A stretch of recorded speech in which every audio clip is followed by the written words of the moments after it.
Bienvenue à cette capsule vidéo qui porte sur le dernier module sur les suites numériques dans lequel on va voir la démonstration par récurrence et les limites des suites numériques.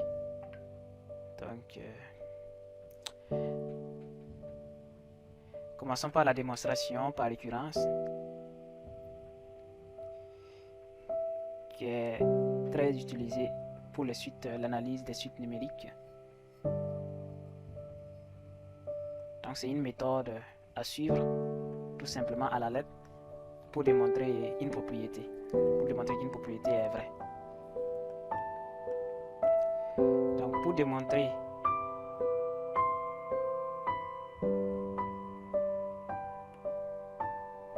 que pour tout n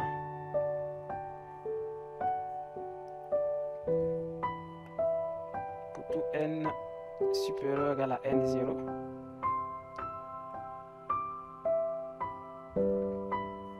une propriété qu'on va nommer Pn est vraie, il faut,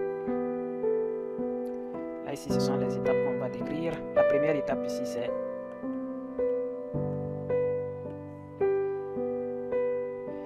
l'initialisation, s'appelle initialisation.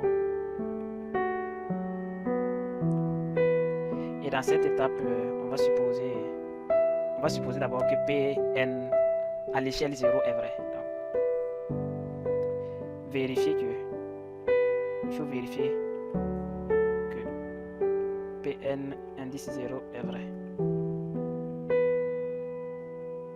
Ça c'est l'initialisation. L'hérédité, c'est la deuxième étape, ça s'appelle hérédité. Comme son nom l'indique, héréditaire, ça veut dire ça hérite de la propriété elle-même. On va supposer que cette fois-ci c'est une supposition et non une vérification. Donc on supposer que Pn est vrai et démontrer que Pn plus 1 est aussi vrai pour un certain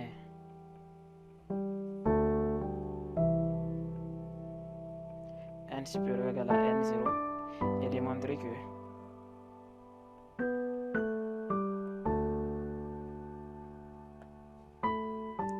Pn plus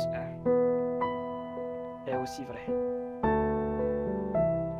Donc ça veut dire on suppose que la première propriété est vraie et puis on démontre aussi que Pn plus à l'échelle n plus 1 aussi est vrai. Et la conclusion maintenant, on peut conclure, une fois qu'on a démontré ça, on peut conclure, conclusion.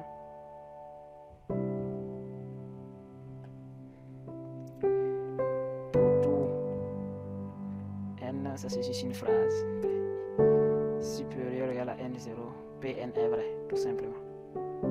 Donc, ce qui est le plus difficile, c'est la deuxième étape, l'hérédité, le fait de démontrer que Pn plus 1 est vrai aussi, en supposant que Pn est vrai.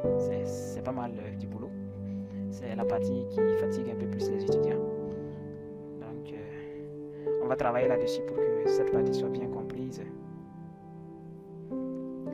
Donc ça, c'est tout pour la démonstration par récurrence. Là, nous passons au calcul des limites des suites. Comment déterminer les limites d'une suite numérique.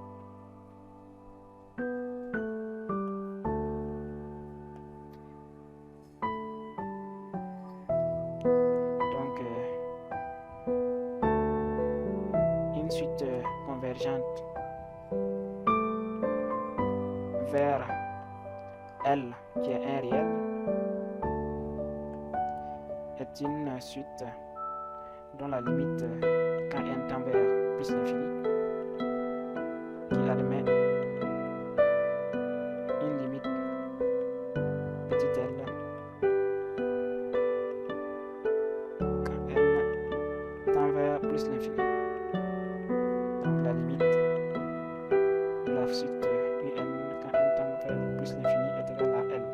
Là ici on dit que la suite un est convergente et converge vers l. Ça veut dire tout simplement en d'autres termes que la limite de la suite quand n tend vers plus l'infini est égale à l. Deuxième propriété, une suite divergente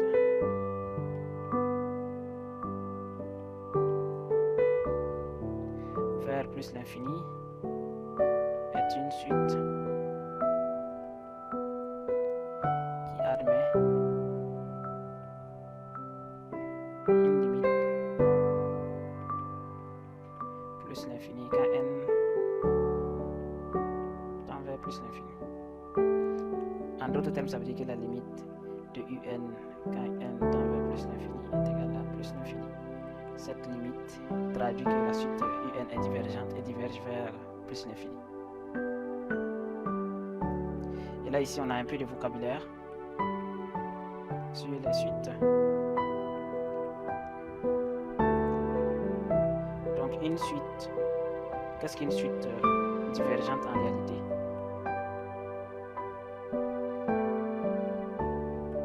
C'est une suite qui n'admet pas de limite quand n tend vers.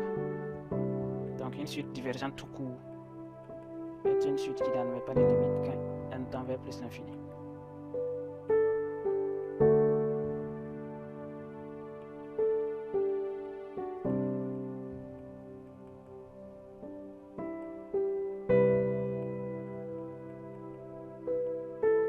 Et la suite croissante, une suite est dite croissante. Non, et plutôt. Et ici, on a une propriété qui est là. Toute suite à la fois croissante et majorée est convergente. Ça veut dire ici, elle réunit les deux conditions. Elle est à la fois croissante et majorée. Alors, elle converge. Par contre, toute suite décroissante est minorée. Et aussi, toute suite décroissante plutôt et minorée converge également. Toute suite décroissante et minorée converge. Ensuite, nous passons au théorème de comparaison, comme ce qu'on a vu pour les fonctions.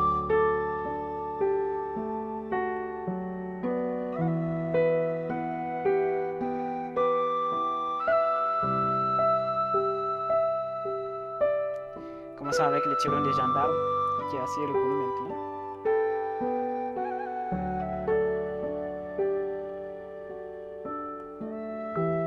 Si on a la première condition, si on a que un inférieur ou égal à, non, plutôt Vn, si on a Vn inférieur ou égal à un inférieur ou égal à Vn, et on a ensuite la deuxième condition, la limite de Vn quand n tend vers plus l'infini est égal à L, et aussi que la limite de Wn quand n tend vers plus l'infini aussi égale à L. En conclusion, on peut en déduire que la limite de la suite qui est au milieu, c'est-à-dire un, quand n tend vers plus l'infini aussi égale à L. Ça, c'est le théorème des gendarmes. Ça veut dire si la limite à gauche, à droite, ça donne la même limite, c'est que la limite au milieu aussi est la même limite. Donc ça, c'est ce que ça veut dire. Et aussi, si on a ces deux conditions, si on a que la valeur absolue de un moins L est inférieure à Vn, et que la limite de Vn quand n tend vers plus l'infini est égale à 0, on peut conclure que la limite de un quand n tend vers plus l'infini est égale à L.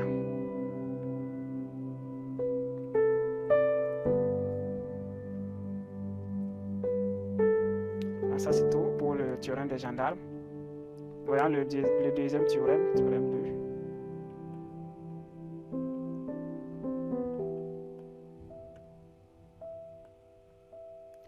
Ici, on a la première condition. Si un est supérieur ou égal à Vn, et que aussi la limite quand n tend vers plus l'infini de la suite Vn est égal à plus l'infini, cela implique que la limite aussi de un quand n tend vers plus l'infini est égale à plus l'infini.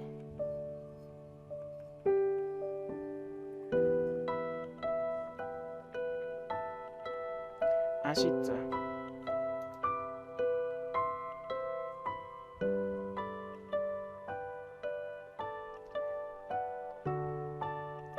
la dernière condition, si on a que un est inférieur ou égal à wn et que la limite de wn quand n tend vers plus l'infini donne moins l'infini, alors la limite de